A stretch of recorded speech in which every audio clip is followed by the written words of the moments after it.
Thanks for listening to our lessons from Daily Bible Reading. The lesson today is Life Goes On, God Wins. Well, life goes on. That's sometimes the conclusion that I come to as me and my wife may sit and talk. We kind of lament over the situation of the things around us, how people are acting, the horrible things you see. Makes you just want to throw up your hands in despair. But then you realize, in spite of all that, life goes on. And what we mean is the godly life. In other words, God wins. We know that there will be trials and struggles, there will be disappointments, but God wins. The psalmist yesterday in our reading in Psalm 12, he talked about the things surrounding him. He said, "Help, Lord, the godly man ceaseth. The faithful fail from the children of men." In other words, the wicked are just all around, and it's hard to find a good and righteous man. He says they speak vanity, every one with his neighbor, flattering lips and a double heart do they speak. Now, you can't trust in anything they say. Their heart isn't in it. Well, their heart's one way, then another way, depending on what they desire. In verse 4, they say, "With our tongue we'll prevail. Our lips are our own. Who's going to lord over us?"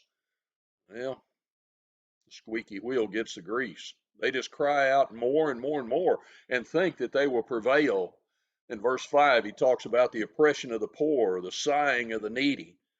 What a horrible thing it is to see those who are in true need oppressed and just brought down by those who are seeking their own. Talks about the wicked in verse 8, the vile men in verse 8. So what do? Give up?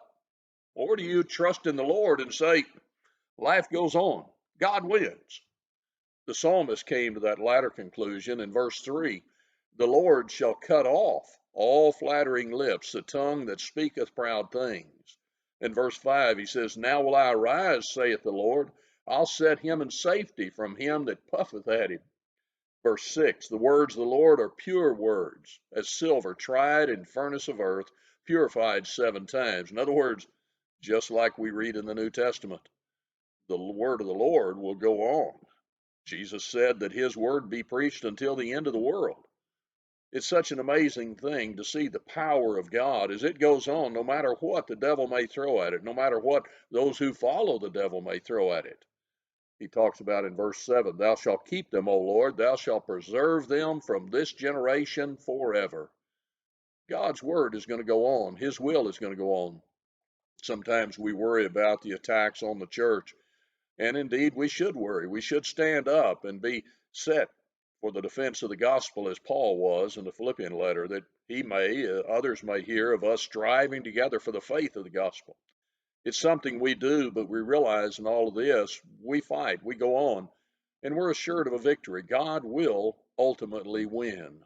Hard times come, but we need to stand forth. Get a little discouraged, but then use it to propel us onward, trusting in God and not in self.